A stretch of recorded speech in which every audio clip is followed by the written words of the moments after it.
কলকাতায় এসেছিলেন দুর্নীতির তদন্ত করতে, আর তা করতে গিয়ে শেষ পর্যন্ত ভদ্রলোকেদের যে সুকুমার রায়ের গেছো দাদার পাল্লায় পড়তে হবে তাকে জানত।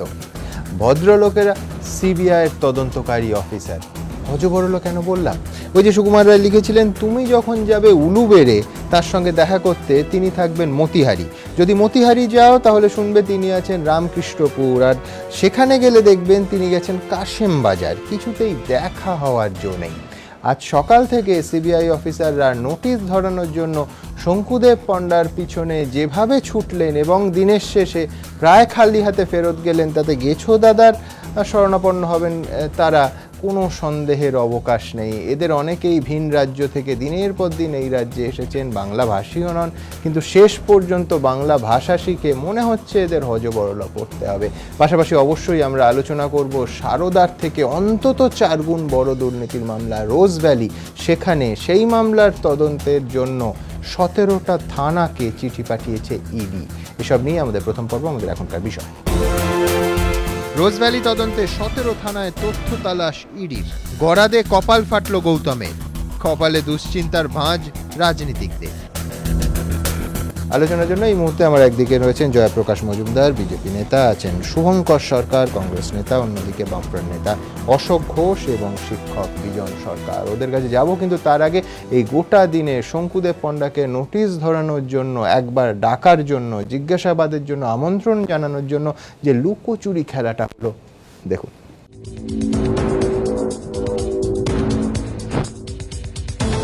ঠাট্টার ছলে অনেকেই বলছেন সিবিআই এবং শঙ্কুদেব পণ্ডার মধ্যে এখন কার্যত এভাবেই লুকোচুরি চলছে। এ যেন হজবরলর গেছো দাদা। তার সঙ্গে দেখা করতে যদি উলুবেড়ে যাও, তিনি তখন থাকবেন মতিহারি। মতিহারি গেলে শুনবে তিনি আছেন রামকৃষ্ণপুর। সেখানে গেলে আবার দেখা যাবে তিনি আছেন কাশেম বাজারে। কিছুতেই দেখা পাওয়ার জোটই নেই। তৃণমূল নেতা শঙ্কুদেব পণ্ডা সম্প্রতি হজবরলও পড়েছেন কিনা জানি না, কিন্তু সিবিআই এর সঙ্গে তিনি যে লুকোচুরি খেলছেন তাতে সেই গেছো দাদার কথাই মনে পড়ছে।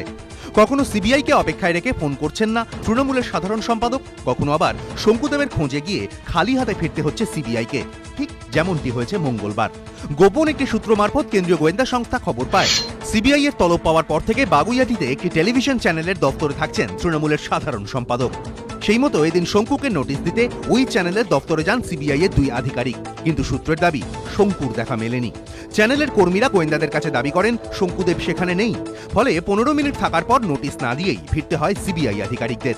তৃণমূলের সাধারণ সম্পাদকের সঙ্গে সিবিআই এর এই লুকোচুরির শুরুটা হয় বুধবার, যেদিন সকালে সিজিও কমপ্লেক্সে ডেকে পাঠানোর জন্য শঙ্কুদেব পণ্ডাকে ফোন করে সিবিআই, কিন্তু সূত্রের খবর সেবার ফোন ধরেননি শঙ্কু।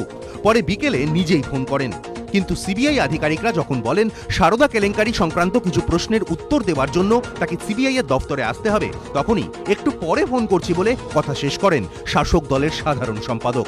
তারপর আর তার গলা শোনেনি সিবিআই। সূত্রের দাবি এরপর বেশ কয়েকবার শঙ্কুকে ফোন করা হলেও ফোন ধরেননি তিনি। এই পরিস্থিতিতে এদিন বাগুইয়াটিতে গিয়ে একেবারে শঙ্কুর হাতেই নোটিশ ধরানোর পরিকল্পনা করেছিল সিবিআই, কিন্তু শেষমেশ তাও ফেস্তে গেল।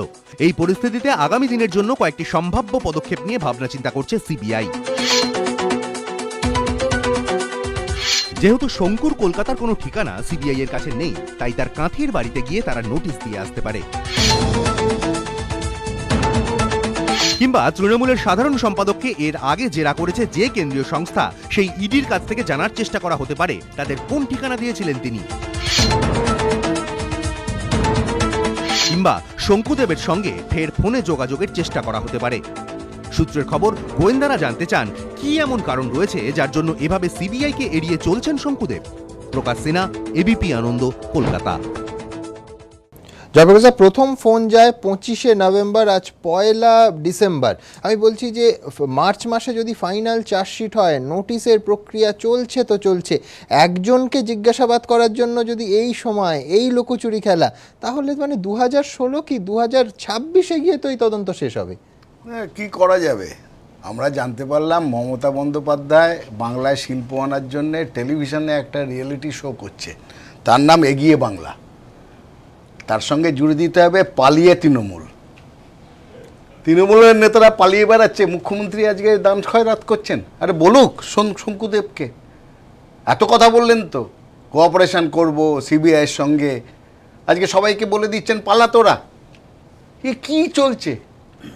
আর তারপরে নাটক হবে, ধরা পড়ার পতন মদন মিত্রের যে বিখ্যাত ডাক্তাররা এখনো এর জায়গায় কি কালকেই মুখ্যমন্ত্রী বলেছেন যে টাকা নেয় সেই চোর দল নয়, এটা দূরত্ব বাড়াচ্ছেন না? একদম একটা মাথায় রাখতে হবে, শঙ্কুদেব পান্ডার একটা বিশেষ পরিচয় আছে, অভিষেক ছাড়া তিনিও পিসি বলেন, এবং এই অভিষেক দিদি বলে, ইনফ্যাক্ট অভিষেক দিদি বলে, অভিষেক বাইরে বলে দিদি, ভেতরে হয়তো নিশ্চয়ই পিসি তো সম্পর্ক আমরা জানি, কিন্তু এ পিসি বলে, পিসিকে বলে দিদি আর দিদিকে বলে পিসি। একটুখানি তৃণমূলের এই যে নেতা নেত্রী তাদেরকে একটুখানি নেতৃত্ব বলা উচিত যে তোমরা সিবিআই ডাকতে যাও, এই দাগিয়া সিমেরেও তো এইভাবে পালায় না, আর এটা তো যেভাবে পালিয়ে বেড়াচ্ছে, জিজ্ঞাসাবাদের জন্য নোটিশ, এটা তো কোনো, তার মানে হচ্ছে কি এই যে মমতা বন্দ্যোপাধ্যায় যে কারণে ভয় পাচ্ছেন, আগে থেকেই বলছেন আমি জেলে যেতে পারি, মানে আমরা যেটা বলি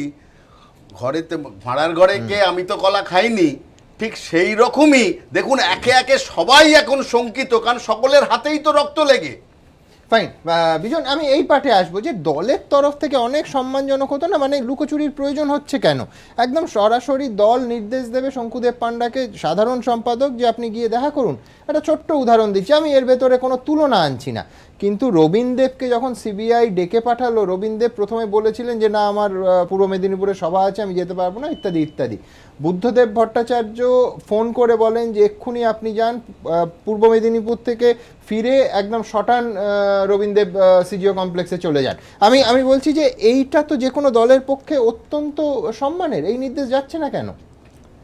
শঙ্কুদেব পান্ডা হ্যাঁ, একটা চ্যানেলে কাজের জন্য তাকে এই মুহূর্তে ডাকার পরিকল্পনা যেটা ছিল, এর আগে ইডির সঙ্গে মুখোমুখিও হয়েছে একবার, সিবিআই তাকে ডাকছে, তার কিছু আইনজীবী কারণে বোধহয় জানা নেই, কারণ সিবিআই তাকে ডেকেছে, মানে এরপরে সিবিআই অ্যাবসকন্ডেড দেখাবে, ফেরার দেখাবে, সে তো আগে চিঠিটা ধরাবে, ছবি, চিঠি ধরানোর পরে তাকে, তার কাছে চিঠি যাওয়ার পর তিনি নিশ্চয়ই দেখা করবেন, কিন্তু এমন একটা তো বড় তদন্ত হওয়ার কথা, আমরা যতদূর জানি যে সুপ্রিম কোর্টের মাধ্যমে বিশাল একটা তদন্ত হচ্ছে, সেই তদন্তের মাধ্যমে একটা চ্যানেলে চাকরি করত, তাকে নিয়ে এত টানা, আরো তৃণমূলে বড় নেতাদের দেখা উচিত।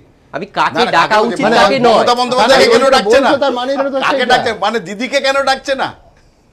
একটু বলি জয়প্রকাশ দা, সব মানুষ তো শুনছেন, প্রত্যেকের বক্তব্য রাখছেন, তারা বেছে নেবেন কারটা ভালো কারটা খারাপ, কার যুক্তি ঠিক, এটা একটু শুনতে দিন না, একটু সহিষ্ণু হন।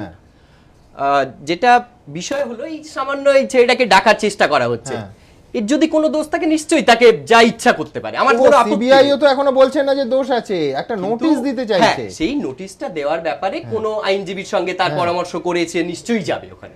এর আগেও তো এরকম বলা হয়েছিল শঙ্কু যাচ্ছে না, শঙ্কুদেব পান্ডাকে পাওয়া যাচ্ছে না, তিনি যাচ্ছেন না, কিন্তু পরবর্তীকালে আমরা দেখেছি তাকে যেতে, মুখোমুখি হয়েছে। এবারেও একই রকম, তিনি নিশ্চয়ই তার সময় মতো তার চিঠি হাতে পেলে, আমি বলছি সময় মতোটার মধ্যে দলের ভাবমূর্তিটা খারাপ হচ্ছে তো। আমি বলছি যে পদটা তো সাধারণ নয়, তুমি বলছো অবশ্য খুব ছোট, কেন বড়দের ধরছে না সেটা অন্য কথা, কিন্তু আমি বলছি যে সাধারণ সম্পাদক পদ হিসেবে তো অত্যন্ত গুরুত্বপূর্ণ একটা রাজনৈতিক দলে, দল সরাসরি নির্দেশ দেবে যে নিশ্চিতভাবে তার যাওয়া উচিত, আমি এটা মনে করি। কারণ যে কোনো সংস্থা, সে যে সরকারে, কেন্দ্রীয় সরকারে কারা থাকে তাদের অঙ্গুলি হেলনে চলে কিনা সেটা অন্য প্রশ্ন, আমি সেটাই যাচ্ছি না, কিন্তু এই যে যখন ডাকবে তার সঙ্গে যাওয়া উচিত, আমি এটা মনে করি। বেশ, তুমি মনে করো। আমি দ্রুত একবার দেখবো এবার রোজ ভ্যালির ক্ষেত্রে 17টা থানায় সরাসরি চিঠি পাঠাচ্ছে ইডি, যে কি তদন্ত হয়েছে, কি অভিযোগ জমা পড়েছে রোজ ভ্যালি সংস্থা নিয়ে। আপনাদের জানিয়ে রাখি যে যদি 2,500 কোটি টাকার কেলেঙ্কারি ধরি সারদাকে, তার 4 গুণেরও বেশি টাকা যুক্ত আছে এই রোজ ভ্যালিকে ঘিরে। দেখুন, গোড়াতে মাথা কুটছেন রোজ ভ্যালি কর্ণধার। জলপাইগুড়ি আদালতের এই ছবি চমকে দিয়েছে অনেককেই। অনেকেরই মনে প্রশ্ন জাগিয়েছে, কি এমন পরিস্থিতি তৈরি হলো যার জেরে এভাবে লোহার গড়াতে মাথা ঢুকে কপাল ফাটাতে হলো গৌতম কুণ্ডুকে। ওয়াকিবহাল মহলের একাংশের মতে এর জবাব লুকিয়ে রয়েছে রাজ্যের 17টি থানায় এনফোর্সমেন্ট ডিরেক্টরেট বা ইডির তথ্য তালাশের মধ্যে। সূত্রের খবর, কয়েক মাস আগে রাজ্য পুলিশের ডিজিকে চিঠি দিয়ে ইডি জানতে চায় রাজ্যের কোন কোন থানায় রোজ ভ্যালির বিরুদ্ধে কি কি অভিযোগ জমা পড়েছে। সেই সমস্ত অভিযোগ সম্পর্কে বিস্তারিত তথ্য চেয়ে পাঠায় কেন্দ্রীয় তদন্তকারী সংস্থা। ইডি সূত্রে দাবি, সম্প্রতি রাজ্য পুলিশের তরফে তাদের জানানো হয়েছে রাজ্যের মোট 17টি থানায় রোজ ভ্যালির বিরুদ্ধে অভিযোগ দায়ের হয়েছে, যার মধ্যে রয়েছে কলকাতার গড়িয়াহাট এবং দমদম থানা, রয়েছে শিলিগুড়ি, দুর্গাপুর, জিয়াগঞ্জ, রানাঘাট, আরামবাগ, তারকেশ্বর এবং কাঁথি থানাও। ইডি সূত্রে খবর, মুর্শিদাবাদের জিয়াগঞ্জ এবং বর্ধমানের দুর্গাপুর এই দুটি থানা ইতিমধ্যেই তদন্ত করে চার্জশিট জমা দিয়ে দিয়েছে। এই পরিস্থিতিতে ইডি তাদের চিঠি দিয়ে জানতে চেয়েছে রোজভ্যালির বিরুদ্ধে দায়ের হওয়া অভিযোগের প্রেক্ষিতে তদন্ত করে কি কি তথ্য উদ্ধার করেছে তারা, সেই সংক্রান্ত নথি কোথায়। ইডি সূত্রে দাবি, এই দুটি থানার পর রোজভ্যালির বিরুদ্ধে অভিযোগ পাওয়া রাজ্যের বাকি 15টি থানাকেও চিঠি দেবে তারা। তদন্ত সংক্রান্ত তথ্যের পাশাপাশি সংশ্লিষ্ট নথিও চাওয়া হবে তাদের কাছে। গোয়েন্দাদের একাংশের মতে, রোজভ্যালির বিরুদ্ধে তদন্ত এতদিন কেন্দ্রীভূত ছিল সেবির দায়ের করা মামলার উপর। সংস্থার কর্ণধার গৌতম কুণ্ডুকেও যে মামলার ভিত্তিতেই গ্রেফতার করা হয়েছে। কিন্তু এবার সেবির মামলার পরিধির বাইরে বেরিয়ে রোজভ্যালির ক্ষেত্রেও বৃহত্তর ষড়যন্ত্রের খোঁজে নামল ইডি। এবার তাদের লক্ষ্য প্রায় 15,000 কোটি টাকার এই কেলেঙ্কারির শেকড় খুঁজে বের করা। সূত্রের খবর, প্রয়োজনে গৌতম কুণ্ডুকে ফের নিজেদের হেফাজতে নিয়ে জেরা করতে পারে তারা। তবে কি সেই আজ পেয়েই? প্রকাশ সিনহা, এবিপি আনন্দ, কলকাতা।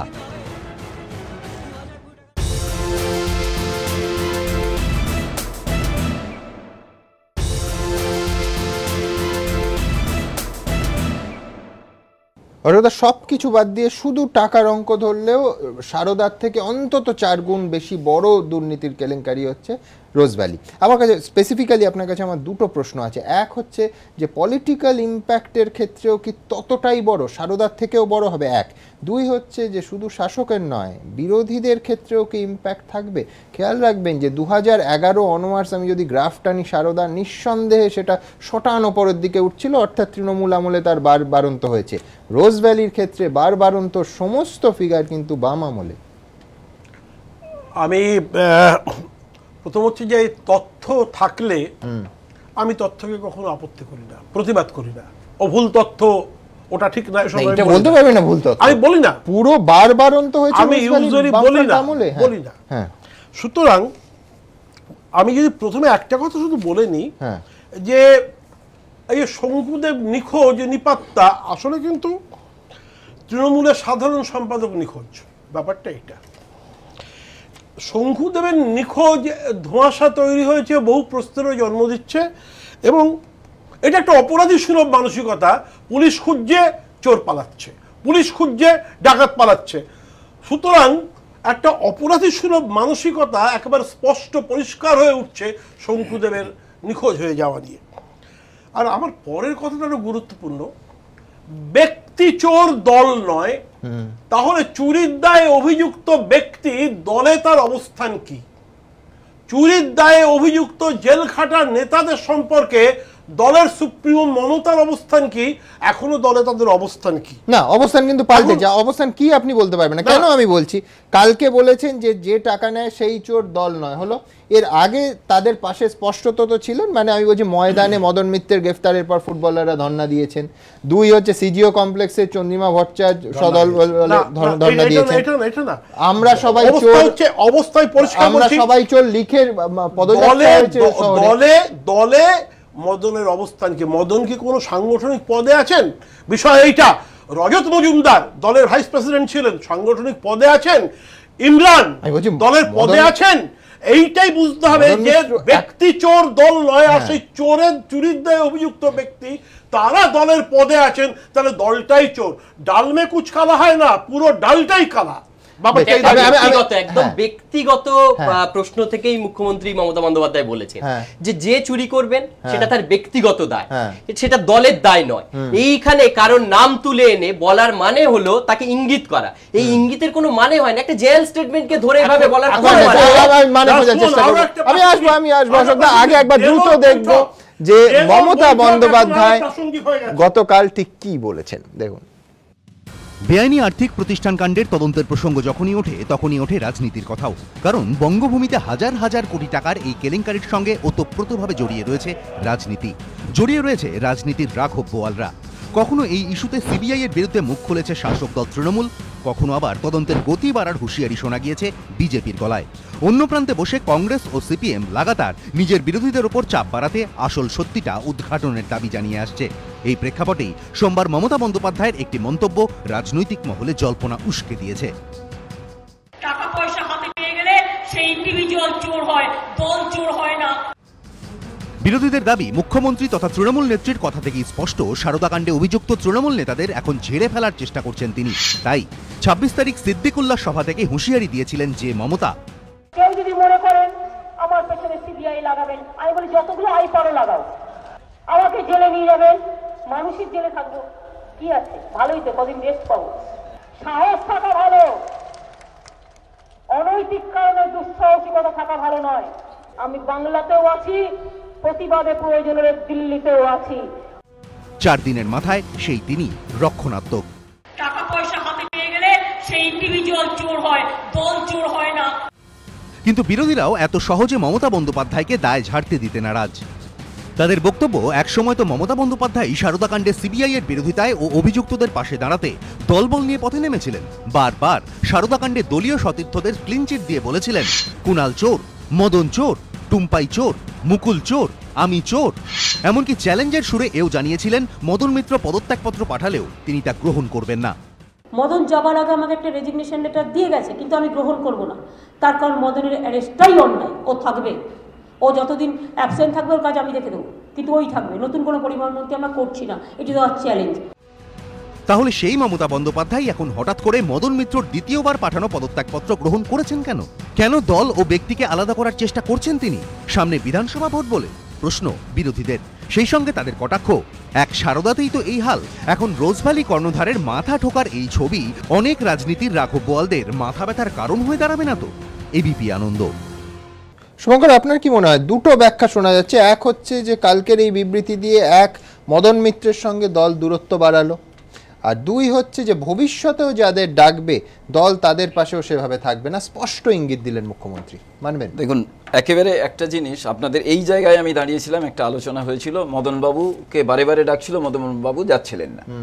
আলটিমেট সেদিন আমি বলেছিলাম যে আইনের এই প্রক্রিয়া থেকে যদি আইন সঠিক পথে চলে, সিবিআই যদি ফাংশন করে কিংবা আমার পাশের থানা যদি ফাংশন করে, তাহলে কিন্তু তার থেকে নিস্তার নেই, মানে তাকে আইনের আশ্রয় নিয়েই যেতে হবে। এবার সে দোষী হবে কি হবে না এটা তো পরের বিষয়। সেরকম শঙ্কুদেব পান্ডা যেখানেই থাকুক তাকে যেতে হবে।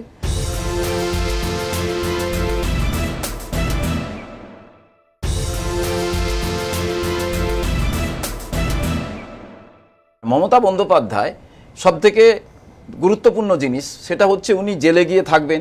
আজকাল ভারতবর্ষের রাজনৈতিক প্রেক্ষাপটে এটা আমি রাজনীতি করলেও মেনে নিতে হবে, প্রত্যেক রাজনীতিবিদ যারা বা রাজনীতির সঙ্গে যুক্ত, সেটা হচ্ছে এই রকম করাপশনে অ্যারেস্ট হয়, তারপরে আবার বাইরে চলে যায়। এটা এমন একটা ছেলে খেলার মতো হয়েছে যে ক্ষেত্রে সারদা বলুন, রোজভ্যালি বলুন, লোকে বলে সত্যিই কি এখানে কোনো অ্যাকশন হবে, সত্যিই কি আইনের আশঙ্কা আছে। পাশাপাশি আপনাকে বলি, আপনি বলছেন অ্যারেস্ট হওয়ার আগে কত কেলেঙ্কারি ধামাচাপা পড়ে যায়। এবং দ্বিতীয়, আমি একজন আইনের ছাত্র হিসাবে আমি মনে করি আইনের চুলচেরা বিশ্লেষণে এইসব জিনিসগুলো প্রমাণ করা খুব দুঃসাধ্য জিনিস। তারপরেও এমনিতেই হোয়াইট কলার ক্রাইম এমনিতেই প্রমাণ করা কঠিন ব্যাপার। আমি দ্রুত, যেহেতু এটা জল্পনার কথা হলো, আজকে মাননীয় প্রধানমন্ত্রী তার বক্তব্য রেখেছেন, সেখান থেকে একটা বক্তব্যের অংশ তুলে সীতারাম ইয়েচুরি সিপিএম এর তরফ থেকে আক্রমণ করেছেন। ওই আবার সেটিং এর তত্ত্ব সামনে এসেছে। ঠিক কি বলেছেন মাননীয় প্রধানমন্ত্রী, ঠিক কি বলেছেন মাননীয় সিপিএম নেতা, পাশাপাশি রাখবো। बंधारण हमें अगर समता की ताकत देता है तो समाज की संस्कार सरिता हमें ममता की ताकत देता है। अगर समता हमें बंधारण के निहित ताकतों से प्राप्त होती है तो समाज को भी तैयार करना पड़ेगा कि जैसे समभाव जरूरी है वैसे ही समाज में ममभाव भी जरूरी है, और देश तब चलेगा जहां समता भी हो, ममता भी हो। जब भी आपकी भाजपा की सरकार आती है केंद्र में, वो सरकार टिकाऊ होती है जब ममता, समता और जयललिता साथ होते हैं। अब इस भाषण के अंदर भी वो एक ही इशारा नजर आया। अकलमंद को इशारा काफी है। রাজনৈতিক জল্পনা বলতে পারেন না, হাস্যরস বলতে পারেন না, আপনারই মানে ইয়েচুরি, মানে এত খারাপ অবস্থা সিপিএম এর যে সমতা মমতা বাংলার এত পুরনো শব্দ, এইটা নিয়ে তাদের করতে হচ্ছে। জয়ললিতা বলেননি তো, টানতে হচ্ছে। কিন্তু আমি আজকের আলোচনায় একটা কথা বলতে চাই, এটাই রাজনীতি। আচ্ছা ঠিক আছে, এটাই বাস্তবতা। আজকের আলোচনায় আসি। আজকের আলোচনায় আমি একটাই আবার পয়েন্ট আউট করতে চাই। মমতা বন্দ্যোপাধ্যায় বললেন টাকা পয়সা হাতে পেয়ে গেলে সেই ইন্ডিভিজুয়াল চোর হয়, দল নয়। আমি প্রশ্ন করছি, ত্রিনেত্রর 5 কোটি কে পেয়েছিল? জগজ্জননী 4 কোটি কে পেয়েছিল? সেইগুলোও আপনি এসে বলুন। আজকে জানার দরকার সেইগুলো, আপনারা এড়িয়ে যাচ্ছেন বারবার। 4-5 বছর ধরে আপনারা এই তদন্তটাকে ডিলে করাচ্ছেন, যেভাবে শঙ্কুদেব পালিয়ে বেড়াচ্ছে, মদন মিত্রকে নিয়ে যে টানাহাচড়া হয়েছে,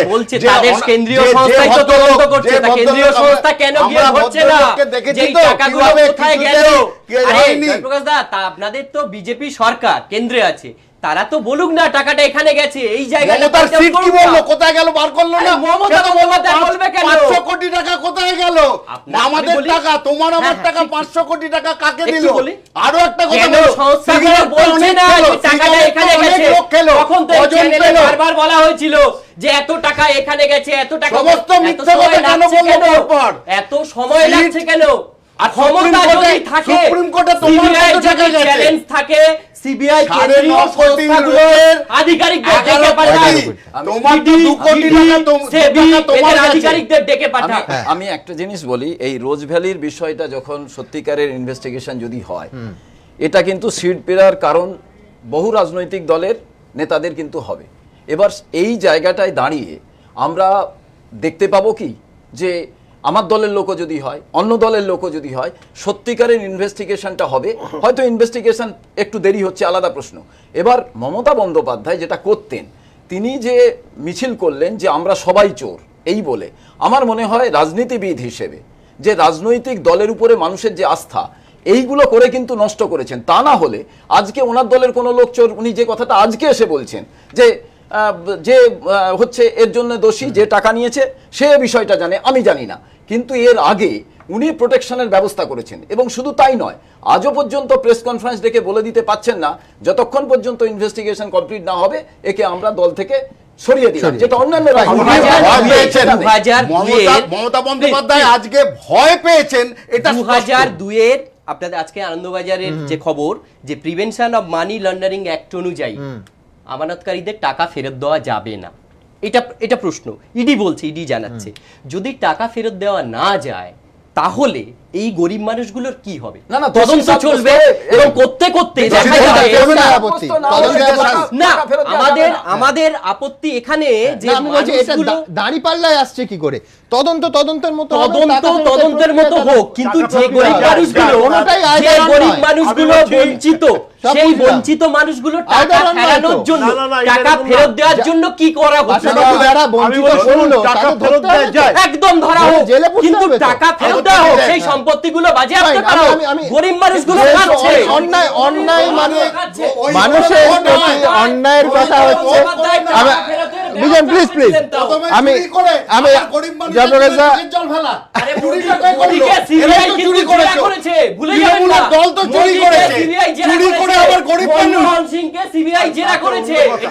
আমি দ্রুত একবার দেখাবো। শাস্তির কথা হচ্ছে, ফাইনাল চার্জশিট সিবিআই যেটা দেবে ঠিক করেছে, কোনো সন্দেহ নেই সেটা যদি সেই সময়ই দেয়া হয়, তারপর যে গুরুত্বপূর্ণ ব্যক্তিরা হয়তো কেলেঙ্কারিতে যুক্ত ছিলেন, সেই মুহূর্তে তথ্য প্রমাণ জোগাড় হয়নি, তাদের নামও একদম স্পষ্টভাবে সুপ্রিম কোর্টে জানানোর পরিকল্পনা করেছেন সিবিআই আধিকারিকরা। দেখুন এবিপি আনন্দের এক্সক্লুসিভ রিপোর্ট। চূড়ান্ত চার্জশিট দেওয়ার পরও রেহাই নেই। সারদা কেলেঙ্কারিতে এই পথেই হাঁটতে চলেছে সিবিআই। হাজার হাজার কোটি টাকার সারদা কেলেঙ্কারিতে ইতিমধ্যেই হাজতবাস করতে হয়েছে বহু প্রভাবশালী নেতা, প্রাক্তন মন্ত্রীকে। এখনো কেউ জেলবন্দি, কিন্তু এমনও অনেকে রয়েছেন যাদের বিরুদ্ধে অভিযোগ উঠলেও সিবিআই তাদের গ্রেফতার করেনি। এমনই প্রভাবশালীদের নামের একটি তালিকা আগামী দিনে সুপ্রিম কোর্টে জমা দেবে সিবিআই। সূত্রের খবর, সারদা তদন্তের কাজ প্রায় শেষ পর্যায়ে নিয়ে গেছে কেন্দ্রীয় গোয়েন্দা সংস্থা। মার্চের শেষে কিংবা এপ্রিলের শুরুতে চূড়ান্ত চার্জশিট পেশ করতে পারে তারা। এখনো পর্যন্ত যাদের গ্রেফতার করা হয়েছে তাদের নাম থাকবে এই চার্জশিটে, কিন্তু চূড়ান্ত চার্জশিটে যাদের নাম থাকবে না তারা কি তাহলে ক্লিনচিট পেয়ে যাবেন? সিবিআই সূত্র অবশ্য বলছে এমনটা হবে না। সেই সমস্ত প্রভাবশালী ব্যক্তি যাদের নাম তদন্ত চলাকালীন বারবার উঠে এসেছে, যাদের বিরুদ্ধে কেলেঙ্কারিতে যুক্ত থাকার অভিযোগ করেছেন বহু সাক্ষী এবং এখনো তথ্য প্রমাণ জোগাড়ের কাজ চলছে, তাদের নামের একটি তালিকাও তৈরি করবে সিবিআই। চার্জশিট পেশের পর এই তালিকাটি সুপ্রিম কোর্টের হাতে তুলে দেবে কেন্দ্রীয় গোয়েন্দা সংস্থা। সিবিআই এর তরফে বলা হবে এই ব্যক্তিদের বিরুদ্ধে অভিযোগ রয়েছে, এখনো প্রমাণ সংগ্রহের কাজ চলছে।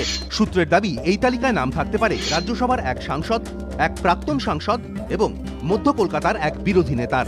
কিন্তু কেন এই প্রভাবশালীদের বিরুদ্ধে এখনো প্রমাণ জোগাড়ের কাজ শেষ হলো না? সিবিআই এর দাবি, সারদা কেলেঙ্কারি প্রকাশ্যে আসার বেশ কয়েক মাস পর তদন্তভার পেয়েছে তারা। ততদিনে লোপাট হয়ে গিয়েছে বেশ কিছু গুরুত্বপূর্ণ সাক্ষ্য প্রমাণ, যার মধ্যে সারদার লাল ডায়েরি এবং হার্ড ডিস্কও রয়েছে। এই পরিস্থিতিতে বহু তথ্য এখনো পর্যন্ত তাদের নাগালের বাইরে রয়ে গিয়েছে। কিন্তু রাঘব বোয়ালদের সূত্র ধরে যা আগামী দিনে আসার সম্ভাবনা রয়েছে, এই গোটা বিষয়টি সুপ্রিম কোর্টের সামনে তুলে ধরে সিবিআই জানতে চাইবে এই প্রভাবশালীদের ক্ষেত্রে কি কৌশল নেওয়া উচিত। এমনটাই সূত্রের খবর। প্রকাশ সিনহা, এবিপি আনন্দ, কলকাতা। আপনার পাশের বাড়ির ভদ্রলোক, বাজারে দোকানে দুবেলা দেখা হয়, একেবারে মুখোমুখি দেখা হলে কেমন আছেন জিজ্ঞাসাও করেন, করতেই হয়। তার কারণ শাসক দলের দায়িত্বশীল নেতা, তার ছেলে হয়তো শাসক দলেরই ছাত্র সংগঠনের নেতা। এহেন ভদ্রলোকটি, এই চেনা আপাত নিরীহ ভদ্রলোকটি জানলেন যে চর, গুপ্তচর কোনো হলিউডি থ্রিলার ফিল্মের চিত্রনাট্য নয়, একেবারে এই রাজ্যের বাস্তব জীবনে একটার পর একটা এইরকম ঘটনা আমাদের সামনে আসছে। স্পষ্ট আমরা বুঝতে পারছি যে সন্ত্রাসের মানচিত্রে খুব দ্রুত ওপরে উঠে আসছে এই রাজ্য। চতুর্দিকে সবার অজান্তে চক্রান্তের জাল বোনা হচ্ছে। কোনো সন্দেহ নেই, খাগড়াগড় বিস্ফোরণ আমাদের চমকে দিয়েছিল, কিন্তু সেই প্রচণ্ড ঝাঁকুনি সত্ত্বেও আমাদের গোয়েন্দা বিভাগ, এই রাজ্যের গোয়েন্দারা কতটা সক্রিয় হয়েছেন, উত্তরপ্রদেশ থেকে আসা তথ্যের ভিত্তিতে কেন বারবার গ্রেফতার করতে হচ্ছে, সেই নিয়ে আমাদের আলোচনার দ্বিতীয় পর্ব, আমাদের এখনকার বিষয়। খাগড়াগড়ের অ্যালার্মেও ভাঙেনি ঘুম। রাজ্যের গোয়েন্দা ব্যর্থতায় ষড়যন্ত্রের জাল ছড়িয়েছে করাচি থেকে কলকাতা। আলোচনার জন্য একদিকে রয়েছেন সমীর মিত্র, প্রাক্তন ডিআইজি, বিএসএফ, আছেন মহিদুল ইসলাম অধ্যাপক, অন্যদিকে রয়েছেন বিজেপি নেতা রিতেশ তিওয়ারি, অধ্যাপক বিমল শঙ্কর নন্দ। ওদের কাছে যাব, কিন্তু আপনাদের যেটা বলছিলাম যে মহাবিপদের অশনি সংকেত। অনেকে বলছেন ঠিক কিভাবে আমাদের ইন্টেলিজেন্স জানতেও পারল না যা চললো, যা হচ্ছে এবং এখনও হয়তো হচ্ছে আমাদের সবার চোখের সামনে, অথচ চোখের আড়ালে। দেখুন, খাগড়াগড় থেকে কলকাতা, বারবার রাজ্যের বুকে জঙ্গি যোগের হদিশ, কিন্তু প্রায় সব ক্ষেত্রেই হয় বিস্ফোরণ, নয়তো ভিন রাজ্যে কোনো গ্রেফতারির পর জানা যাচ্ছে এ রাজ্যে জঙ্গি কিংবা গুপ্তচরদের অস্তিত্বের কথা। তার আগে পর্যন্ত অবাধে কাজ চালাচ্ছে তারা, বছরের পর বছর নিরুপদ্রবে, ভিড়ের মধ্যে মিশে। আর এই ঘটনাই প্রশ্নের মুখে ফেলে দিয়েছে রাজ্যের গোয়েন্দা তৎপরতাকে। বর্ধমানের খাগড়াগড়ে রীতিমতো বিস্ফোরক তৈরির কারখানা করে ফেলেছিল বাংলাদেশের জঙ্গি সংগঠন জেএমবি। নিরাপদ করিডোরের মাধ্যমে সেই বিস্ফোরকের লেনদেন চলত এপার থেকে ওপারে। জঙ্গিদের ভুলে বিস্ফোরণ না হলে হয়তো নিরুপদ্রবেই চলত এই নাশকতামূলক কারবার। কারণ বিস্ফোরণের আগে পর্যন্ত রাজ্যের গোয়েন্দারা কিন্তু তাদের কাজকর্ম ঘুণাক্ষরেও টের পায়নি। খাগড়াগড় কাণ্ডে ৩৬ জনের বিরুদ্ধে চার্জশিট দিয়েছে এনআইএ। জাতীয় তদন্তকারী সংস্থার সতর্কবাণী, প্রত্যক্ষভাবে জামাত জঙ্গি মডিউলের সঙ্গে যুক্ত এদেশের কমপক্ষে 450 যুবক, অধিকাংশই পশ্চিমবঙ্গের বাসিন্দা। এই সতর্কবাণীর পর কেটে গিয়েছে দুটি বছর, কিন্তু পরিস্থিতি যে পাল্টায়নি, কয়েকদিনের ব্যবধানে ঘটে যাওয়া কয়েকটি গ্রেফতারির ঘটনা তা স্পষ্ট করে দিল বলে মত নিরাপত্তা বিশেষজ্ঞদের। পাক গুপ্তচর সন্দেহে ধৃত এরশাদদের বাড়ি থেকে প্রায় 1 কিলোমিটার দূরে মেটিয়াব্রুজ এলাকার লোহাগলির মসজিদ তালাও এলাকা। 2012-র 8ই এপ্রিল এখানেই এক শক্তিশালী বিস্ফোরণে নিহত হয়েছিলেন দুজন। সেই সময় গোয়েন্দাদের একাংশ অভিযোগ করেছিলেন পুলিশকে প্রথমে ঘটনাস্থলে ঢুকতেই দেওয়া হয়নি, পরে তারা যখন ঢুকতে পারে ততক্ষণে বহু প্রমাণ লোপাট হয়ে গিয়েছে। পরে এনআইএ তদন্তে জানা যায় এই মেটিয়াব্রুজেই বিস্ফোরণ স্থলের কাছে লুকিয়েছিল খাগড়াগড় বিস্ফোরণে নিহত বাংলাদেশের নাগরিক শাকিল গাজী, কিন্তু গোয়েন্দারা তার টের পর্যন্ত পাননি। এরশাদ, আশফাক, জাহাঙ্গীর হোক কিংবা এর আগে ধরা পড়া আখতার, জাফর, প্রত্যেকের বিরুদ্ধেই অভিযোগ তারা বছরের পর বছর ধরে কলকাতায় বসে গুপ্তচর বৃত্তি করছে। কখনো করাচি, কখনো বাংলাদেশ, কখনো দুবাইয়ে গিয়ে মদতদাতাদের হাতে তুলে দিচ্ছে নিরাপত্তা সংক্রান্ত নানান নথি। কিন্তু প্রশ্ন হলো, এত বছর ধরে তাদের হদিশ কেন পাননি রাজ্যের গোয়েন্দারা? মেরঠ থেকে যদি এজাজ ধরা না পড়তো তাহলে তো এখনো এদের খোঁজ পেত না গোয়েন্দারা। এই পরিস্থিতিতে শহরে এসে উদ্বেগের সুর শোনা গিয়েছে কেন্দ্রীয় সড়ক পরিবহন মন্ত্রীর গলায়। पर वोट बैंक के पॉलिटिक्स के लिए हमारे देश की आज की स्थिति ऐसी है कि appeasement of terrorist and terrorist organization भी होता है, ये अच्छी बात नहीं है। এই পরিস্থিতিতে রাজ্যের গোয়েন্দা নেটওয়ার্ককে ঢেলে সাজানোর প্রয়োজনীয়তা রয়েছে বলে মনে করছেন অভ্যন্তরীণ নিরাপত্তা বিশেষজ্ঞরা। রাজর্ষি দত্তগুপ্ত ও সুমিত সেনগুপ্ত, এবিপি আনন্দ, কলকাতা।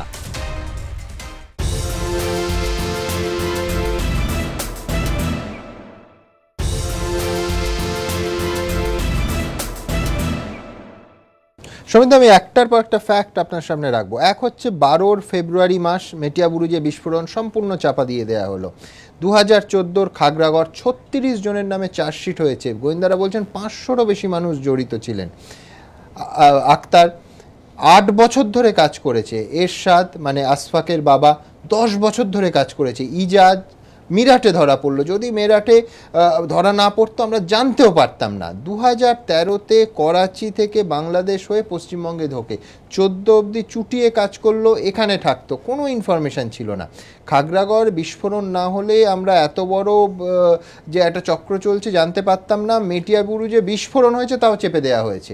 কোথায় ফেল করছে আমাদের ইন্টেলিজেন্স? আমি একটা জিনিস বলি যে যেটা তোমাদের এখানে দেখানো হলো যে 480 জন, হ্যাঁ, ওর মধ্যে 180 জন হচ্ছে ওয়েস্ট বেঙ্গল থেকে রিক্রুট হয়েছে অ্যাজ পার রেকর্ড, যেটা 2010 থেকে হয়েছে। কারণ মুর্শিদাবাদে একটা মাদ্রাসা যখন চালু করা হয় তখন সেখানে 10 থেকে 12 জন নিয়ে শুরু হয়েছিল, তারপরে সেটা বাড়তে বাড়তে 180 জন যারা এতে ট্রেনিং নিয়েছে। সুতরাং পশ্চিমবঙ্গে আমরা যদি দেখতে পাই যে আমাদের দুটো নেবারিং কান্ট্রি খুব ভালনারেবল, একটা হচ্ছে বাংলাদেশ, একটা হচ্ছে নেপাল। আমরা যদি প্রত্যেকটা ইনসিডেন্টের আমরা গভীরে যাই তাহলে দেখা যাবে এই দুটোতে কোথাও না কোথাও জড়িয়ে, তার সঙ্গে কেন্দ্রবিন্দুতে হচ্ছে কলকাতা। বলেছেন এই তথ্য তো যাচ্ছিল কলকাতা, একেবারে সেটাই বলছি যে কারণটা ওয়াই বাংলাদেশ। বাংলাদেশে আমাদের মনে রাখতে হবে যে বাংলাদেশ যদিও এখন শেখ হাসিনা রয়েছেন পাওয়ারে, তিনি যথেষ্ট সেকুলার মাইন্ডেড, ডেমোক্রেসি এবং আমাদের ভারতবর্ষের জন্য তিনি যথেষ্ট ইয়ে করেছেন যে সেখানে সেই সয়েলটা যাতে ইউজ না হয়। কিন্তু এটাও তো ভুললে চলবে না যে ওখানে এমন যারা এলিমেন্ট রয়েছে যাদের মধ্যে এখনো বাংলাদেশে 109টা এইরকম ইসলামিক সংগঠন আছে যাদের অধিকাংশই অ্যান্টি ইন্ডিয়ান। নেপালে 89 আছে যার মধ্যে মেজর যারা তারা অ্যান্টি ইন্ডিয়ান। ওখানে সানসুরি বলে একটা গ্রাম আছে যেটা বাংলাদেশি সেটলার যারা নিজেদের ক্লেম করে উই আর জেএমবি, জামায়াতে মুজাহিদিন বাংলাদেশ, বাংলাদেশি তালিবান। সুতরাং তালিবানরা এই যে নেক্সাসটা রয়েছে সেটা আজকে বিএসএফ এর, আমি যেটা বলবো বিএসএফ এর তার দায়িত্ব পালনে আরও বেশি সচেতন হতে হবে so far Bangladesh border is concern. But at the same time যে কাজটা রাজ্যের সহযোগিতা দরকার, কেন্দ্রের তরফ থেকেও যে সহযোগিতা দরকার, সেই জায়গাগুলো কিন্তু মিস করছে। ফর এক্সাম্পল 223টা অ্যাডিশনাল বিওপি স্যাংশন রয়েছে by government of India for BSF all along Indo Bangladesh border. যারা আমি এই মুহূর্তে একটু দর্শকদের জানাতে চাইবো, এই মুহূর্তে সবথেকে বড় খবর এখন জানা যাচ্ছে যে মিরাটে গ্রেফতার হওয়া ইজাজ কলকাতায় যখন কদমাত তৈরি হচ্ছিল তখন এসেছিল এবং সেখানে সে পাস সংগ্রহ করে এবং সেইখানে এরশাদের ফ্যামিলি পাস নিয়ে সে যাবতীয় ছবি তুলে পাঠায়। এই মুহূর্তে একেবারে খুব স্পষ্টভাবে এই খবর আমার কাছে আসছে। আমি দ্রুত আপনাদের দেখাবো যে গার্ডেন রিচ শিপ বিল্ডার্স এই গোটা বিষয়টা ঘিরে চক্রান্ত, সেখানে ইনফো ফ্লো আমি খানিকক্ষণ আগে যেটা বলছিলাম যে করাচি পৌঁছতো, মোডাস অপারেন্ডি কী ছিল, নিঃসন্দেহে অত্যন্ত চিত্তাকর্ষক ছিল এই তথ্য, ছবি, সমস্ত পাচার হওয়ার মোডাস অপারেন্ডি। দেখুন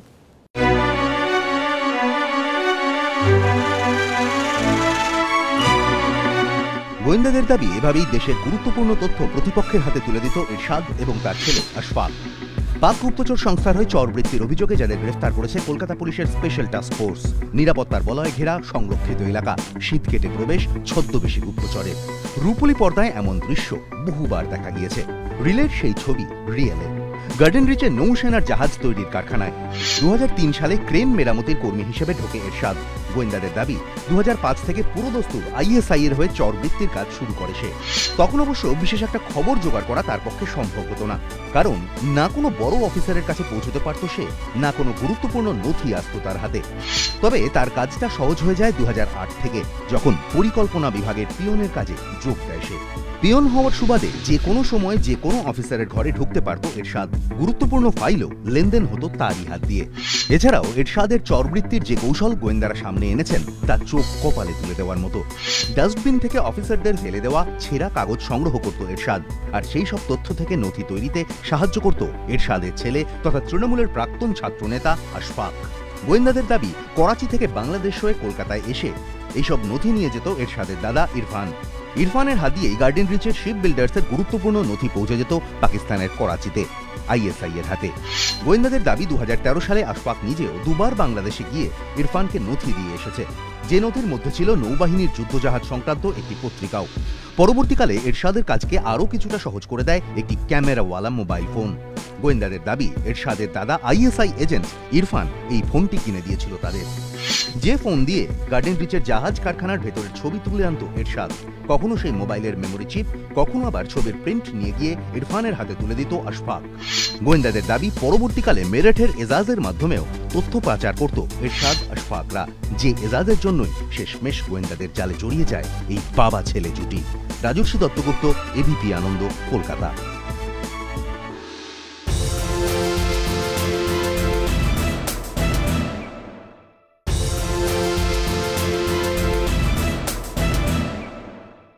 Ritesh, garden reach shipbuilders মানে আমি বলছি বাচ্চাদের খেলনা তৈরি হয় না, যুদ্ধ জাহাজ তৈরি হয়। এত বড় কেন্দ্রের সংস্থা, ডিফেন্সের আন্ডারে, সেখানে 10 বছর ধরে তথ্য পাচার হলো এবং মোবাইলে ছবি। আমি বলছি যে কি কেন্দ্রের ইন্টেলিজেন্স বা নিজস্ব যে ইন্টেলিজেন্স ডিফেন্সের কি করছিল তারা? মানে আমি বলছি, আমি খানিকক্ষণ আগেই দর্শকদের বললাম যে কদমাত তৈরির সময় ভেতরে ঢুকেছে, ছবি নিয়েছে, পাঠিয়েছে। এ তো আমি বলছি সাধারণ মানুষ বাদ দাও, মিডিয়াও সুযোগ পায় না। মানে আমি বলছি তো শিওরলি একটা দেশের ইন্টেলিজেন্স ফেলিয়ারও বটে। ডেফিনেটলি ইন্টেলিজেন্স ফেলিওর না হলে এত বড় ঘটনা ঘটা তো সম্ভব না, এটা অস্বীকার করার কোনো জায়গা নেই। বিষয়টা হয়ে গেছে এখানে, যদি এই লাস্ট কয়েক বছর ধরে বাংলার সারা দেশের মধ্যে ঘটনা ঘটছে, বাংলাতেও এই ধরনের যে ঘটনাগুলো ঘটছে, এবার তার বিরুদ্ধে যখন আপনি অ্যাকশন নিতে যাবেন তখন সরকারের দৃষ্টিভঙ্গিটার উপরে সব কিছু নির্ভর করে যে সরকার আদৌ কি এটাকে কন্ট্রোল করতে যাচ্ছে। দেশের মধ্যে ল অ্যান্ড অর্ডার হয়ে যায় স্টেট সাবজেক্ট, সেখানে যদি কেন্দ্র সরাসরি হস্তক্ষেপ করতে শুরু করে তখন শাসক দলের পক্ষ থেকে এই বক্তব্য উঠে আসে যে ফেডারেল স্ট্রাকচারের উপরে হামলা হচ্ছে। আমি যদি খাগড়াগড়ের প্রসঙ্গটা আপনি তুলেছিলেন, 2 তারিখ প্রথমে বলা হয়েছিল গ্যাস সিলিন্ডার বিস্ফোরণ, তার আগে ক্রুড বোমা বলা হলো, তারপরে গ্যাস সিলিন্ডার বলা হলো, পরে মুখ্যমন্ত্রী বলে দিলেন যে চক্রান্ত করে এই বিস্ফোরণ ঘটিয়েছে। যারা ইনফ্যাক্ট সেই বক্তব্য ইউজ করে অভিযুক্তরা জামিনের অ্যাপ্লাই পারেননি, শেষ পর্যন্ত পাননি। এটা যদি শাসক দলের এই যদি মেন্টালিটি হয়, ন্যাশনাল ইন্টারেস্টের এই বিষয়টাকে যদি ডোমেস্টিক পলিটিক্সের সাথে যদি মিশিয়ে দেওয়ার যদি রাজনীতি হয়, তাহলে সমাজ ব্যবস্থার সঙ্গে সঙ্গে দেশেরও ক্ষতি হবে, এ বিষয়ে কোনো সন্দেহ নেই। অসুবিধাটা কোথায়? ভারতবর্ষের বাকি রাজ্যগুলোতে এই কোট সেকুলারিজমের প্রতিযোগিতা চললেও বাংলায় যে নগ্নতাটা শুরু হয়েছে, এই জিনিসটা ভিন্ন রাজ্যে। আমি মনে করিয়ে দিই যে এনআইএ যখন তদন্তভার গ্রহণ করলো, মুকুল রায় মিছিল করেছিলেন। শুধু তাই নয়, পিংলায় যেদিন বিস্ফোরণ ঘটলো, বহু কর্নার থেকে দাবি উঠলো যে অ্যাটলিস্ট এনআইএ কে ডাকা হোক, কারণ যে ডেন্সিটি ছিল বিস্ফোরণের, রাতারাতি ভারতী ঘোষ অতি সক্রিয় হয়ে সব পরিষ্কার করে ফেললেন। একটি বাজি কারখানার এক্সপ্লোশনের এত ক্যাপাসিটি হতেই পারে না যে ডেড বডি চলে যাবে 70 ফিট ওপরে। তো এমন কি তাড়াহুড়ো ছিল ভারতী ঘোষের? তার কারণ সেখান থেকে আর একবার রাজ্যের নাম জঙ্গিদের সঙ্গে যোগাযোগ উঠে আসতে পারবে, উঠে এলে রাজ্য অস্বস্তি হতে পারে, সেখান থেকে আটকে দেওয়া হলো। যে মাদ্রাসায় রাজ্য পুলিশের সিআইডি ইনভেস্টিগেশন করে কিছু পায় না, ওই একই মাদ্রাসায় এনআইএ ইনভেস্টিগেশন করে এত তথ্য, এত অস্ত্রশস্ত্র খুঁজে বের করে না। এখানেই মানুষের মধ্যে প্রশ্ন জাগে, আদৌ কি রাজ্য পুলিশ, রাজ্য প্রশাসন এই যে গোটা বিচ্ছিন্নতাবাদে যে বাংলাকে ব্যবহার করা হচ্ছে, এটাকে বন্ধ করার জন্য কি বিন্দুমাত্র তাদের ইচ্ছা? আমি আসবো, আমি দ্রুত একবার গার্ডেন রিচ শিপ বিল্ডার্স এর কথা বললাম। এখন এই মুহূর্তে এই ঘটনা থেকে শিক্ষা নিয়ে নিরাপত্তা কি কড়াকড়ির ব্যবস্থা করা হয়েছে? কোনো রকম পরিবর্তন হয়েছে সেই ঢিলেঢালা ব্যবস্থায়, যেখানে একটা যুদ্ধ জাহাজ তৈরির ছবিটাও চলে যায় করাচিতে কলকাতা থেকে? দেখুন, জাহাজ তৈরির কারখানায় পিয়ন বেশে গুপ্তচর, যে ঘটনা ঘুম উড়িয়েছে গোয়েন্দাদের, চিন্তার ভাঁজ ফেলেছে প্রতিরক্ষা বিশেষজ্ঞদের কপালে।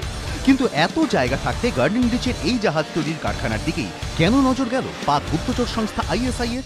জবাবটা জানতে হলে ভালো করে দেখুন এই যুদ্ধ জাহাজের দিকে। আইএনএস কদমত ভারতীয় নৌসেনার এই নয়া হাতিয়ার যে কোনো শত্রু দেশের বুকে কাঁপুনি ধরিয়ে দিতে পারে।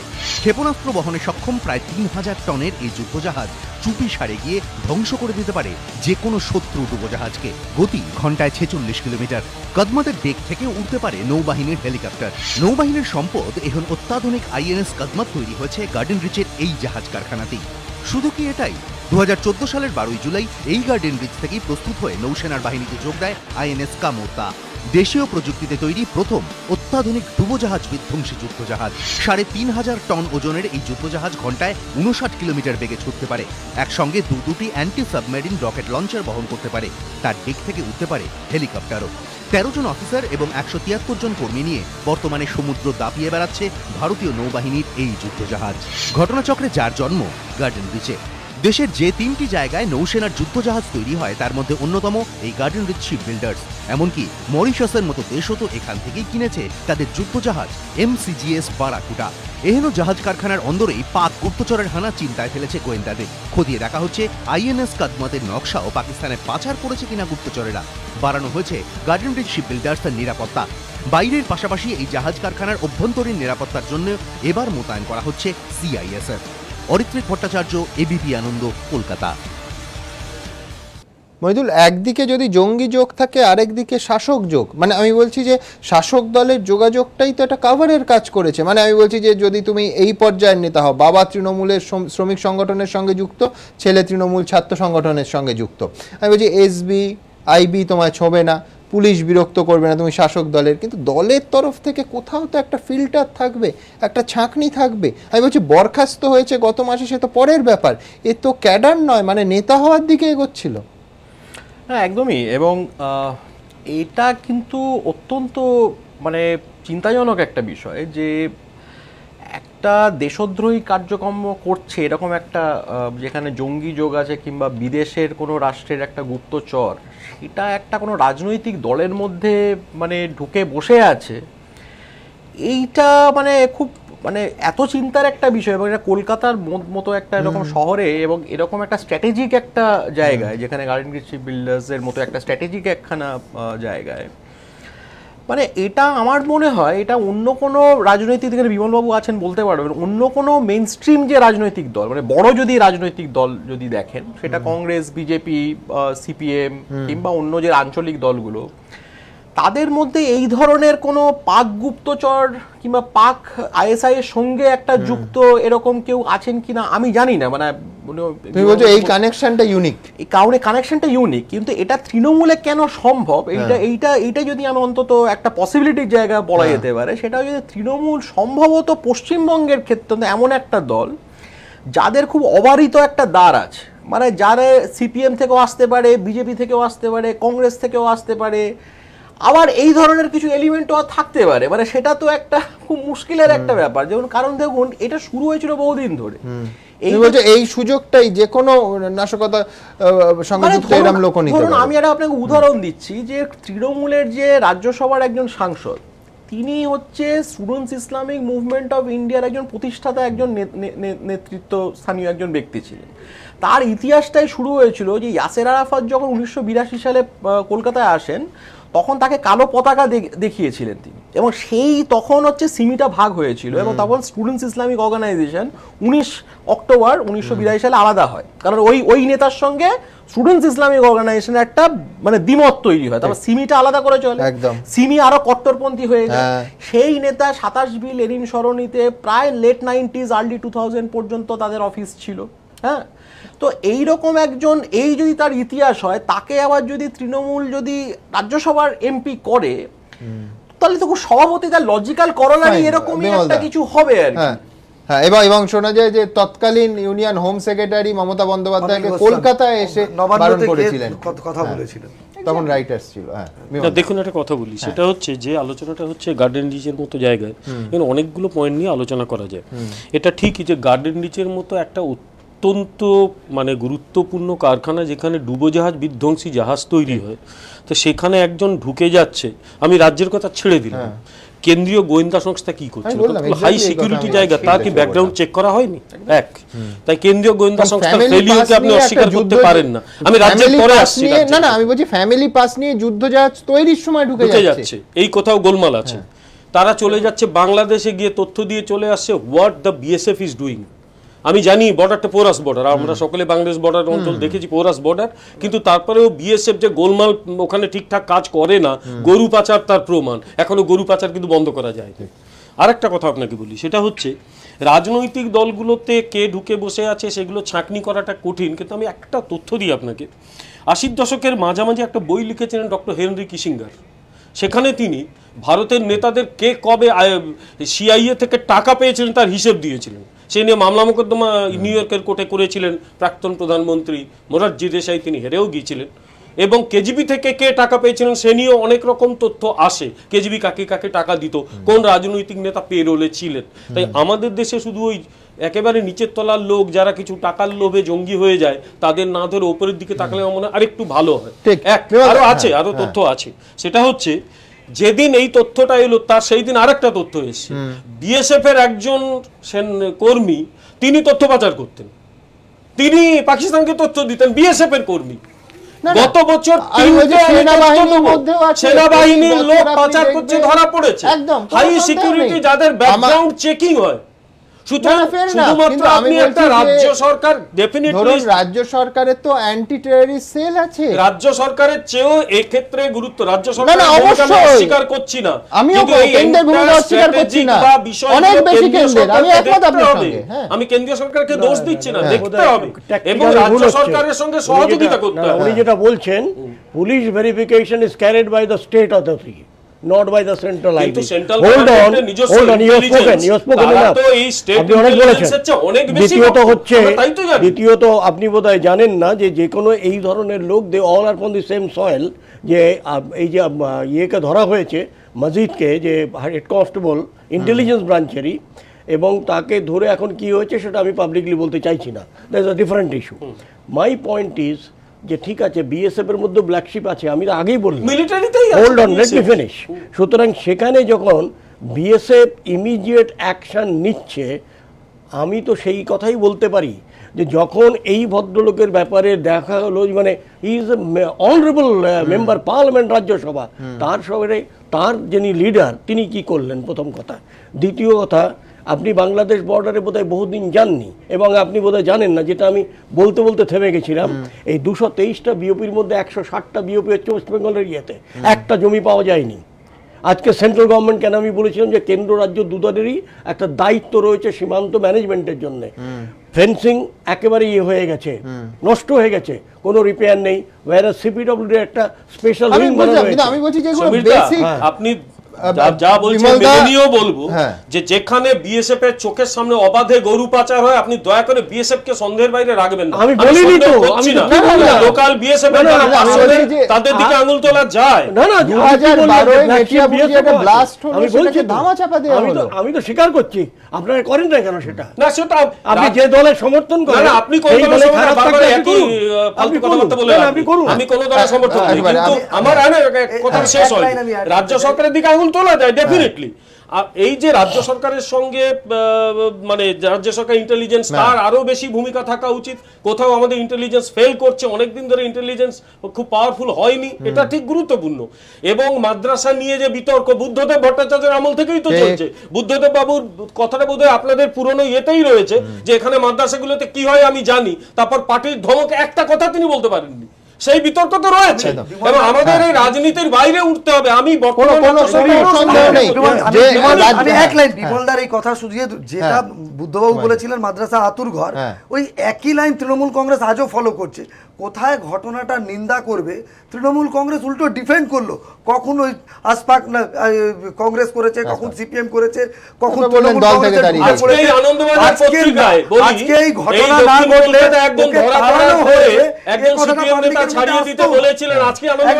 পাবলিকের মধ্যে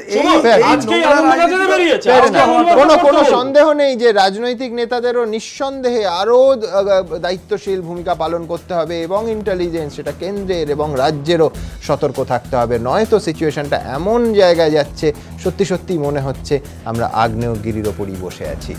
আমাদের সময় এখানেই শেষ। আপনারা ভালো থাকবেন, দেখা হবে পরবর্তী পর্বে। শুভরাত্রি।